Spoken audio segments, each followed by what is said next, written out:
말씀대로 365 제85일 3월 26일입니다. 오늘 함께 걸어갈 말씀의 대로는 구약성경 사사기 20장에서 21장까지 말씀입니다. 사사기의 마지막에 다다랐습니다. 앞에서 우리가 보았던 기브아에서의 극악무도한 사건 이후에 이스라엘 땅에는 서로가 서로를 비난하고 증오하는 내전이 일어납니다. 20장 내용에 드러나는 이스라엘 지파와 그리고 베냐민 지파 간의 말도 안 되는 민족 간의 이 전쟁은 결국 죄된 인생, 하나님이 주인이 되지 않는 인생의 결말이 어떠한지를 우리에게 보여주고 있는 것이죠. 멸망하는 것입니다. 죄의 결과는 멸망이죠. 그리고 파멸이라는 것입니다. 하지만 여전히 하나님께서는 이러한 연약한 이들에게 함께 하시며 그리고 구원의 길을 서로에게 허락하십니다. 먼저는 대의를 가지고 참여했던 이스라엘 지파들에게 하나님의 승리를 주시고 그리고 그 가운데 하나님께서 베냐민 지파를 구원하십니다. 21장에 가서 이 구원의 내용이 드러나는데 그 모습이 참으로 안타깝고 그리고 초라하기 짝이 없다라고 할 수 있습니다. 그 누구도 이 거룩한 백성이 하나님의 말씀대로 살아야 된다는 정체성을 이야기하지 않고 그리고 거기에 대해서 도전하지 않는 상황에서 이들은 아무도 제어하지 않는 무주공산의 주인 없는 방랑자의 삶을 자신도 모르게 살아가고 있었습니다. 그래서 이들은 마땅히 하나님의 복을 받기 위해서 본인들이 살아야 될 삶의 태도, 문화, 그리고 신앙을 모두 소멸한 채 비참하고 그리고 미천한 존재로 떨어집니다. 그리고 사사기의 마지막은 이를 왕이 없고 그리고 하나님이 없으므로 자기 소견에 옳은 대로 행했다라고 고발하고 있습니다. 하지만 하나님은 어떤 분이십니까? 앞에서도 말씀드렸듯이 우리는 사사기의 끝 20장, 21장에서 여전히 구원하시는 선한 손길 그리고 아버지의 마음을 읽어낼 수 있습니다. 구원하시는 하나님의 손길이 어떻게 구체적으로 이스라엘 백성에게 다가갔는지 그리고 오늘 이 땅을 사는 우리들에게 어떻게 하나님께서는 사랑하는 아비의 마음으로 다가오시는지 위임 목사님의 말씀을 통해서 한번 확인해 보시기를 바랍니다.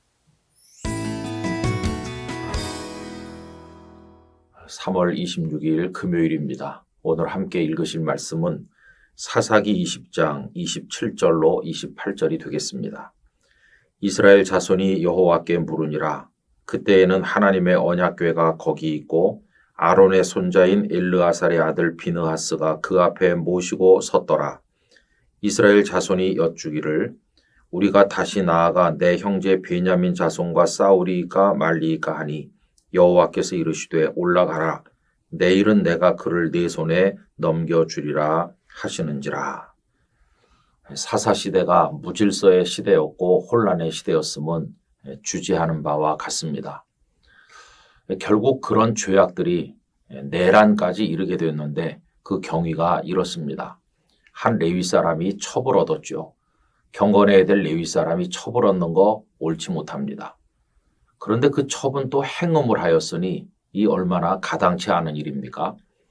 그리고 그 여인이 친정으로 가버리자 이 사람은 가서 그 여인을 달래서 데리고 돌아오게 되었는데 그 행동 또한 하나님 앞에서 옳은 일이 아니었습니다. 돌아오는 길에 그들은 베냐민 지파가 살고 있는 한 성읍 기브아에서 하룻밤을 묵게 되었는데 기브아 사람들이 그 여인을 욕보이고 결국은 죽게 만들었습니다. 얼마나 천인공노할 죄악입니까? 이로 인해서 그 기브아 사람들의 행한 악행이 온 이스라엘에 알려지게 되었고 이스라엘 지파는 베냐민 지파를 향하여 전쟁을 선포하게 되었습니다. 여러분, 기브아 거민들의 그 죄, 그들을 감싸는 베냐민 지파 옳지 못하죠. 그러니 그들을 향해서 전쟁을 선포한 이스라엘의 태도를 꾸짖을 사람은 없을 것입니다. 그 전쟁은 누가 보아도 명분도 분명하고 또 정당한 전쟁이었다고 말할 수도 있을 것입니다. 그런데 막상 전쟁을 시작했을 때 이스라엘은 두 차례나 베냐민 지파에게 대패하여 많은 사람이 죽게 되었습니다. 정당한 전쟁인 것 같고 명분도 분명한데 이스라엘은 왜 패배하였을까요? 다시 말하면 하나님께서는 왜 이스라엘에게 패배를 안겨주셨을까요? 거기에는 이러한 이유가 있다고 생각합니다. 그 이야기는 한 레위 사람에게서 시작되었지만 총체적인 온 민족의 죄악이죠.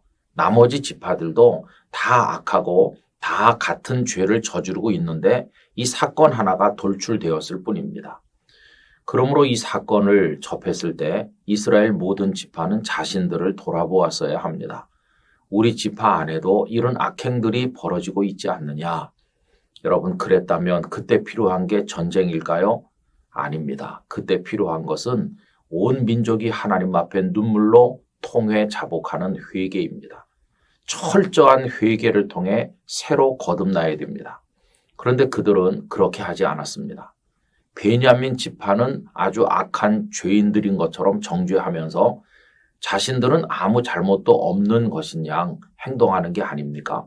그래서 전쟁을 시작을 하는 것이죠. 하나님께서는 두 차례의 패배를 통해서 너희도 똑같다. 온 이스라엘이 내 앞에 똑같다. 이거를 말씀하시면서 그들에게 회개를 촉구하신 것이라고 할 수가 있겠습니다. 오늘 말씀은 이렇게 두 번이나 패배한 이스라엘 백성이 그때에서야 하나님 앞에 무릎을 꿇고 진심으로 하나님 앞에 우리가 싸울 것입니까 말 것입니까를 여쭙게 된 것이죠. 물론 그 전에도 하나님께 여쭙기는 했는데 그것은 회개 없는 자의 형식적인 기도에 불과했고 하나님께서는 그들에게 승리를 안겨주시지 않았던 것입니다.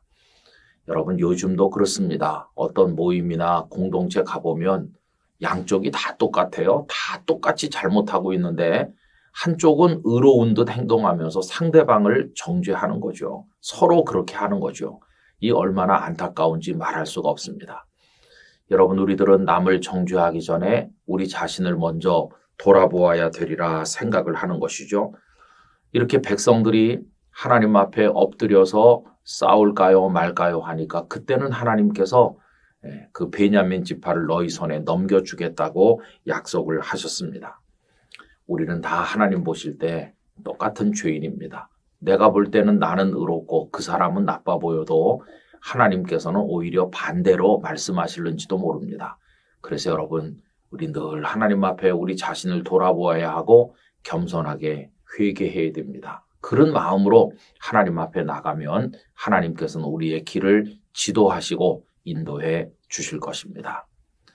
아버지 하나님, 똑같은 죄인이요, 오히려 더 더러운 죄인인 저희들이 다른 사람을 정죄하고 전쟁을 선포하듯 행동할 때가 많이 있습니다.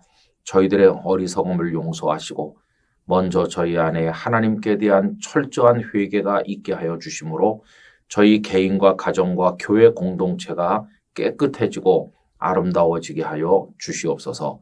예수님의 이름으로 기도하옵나이다. 아멘.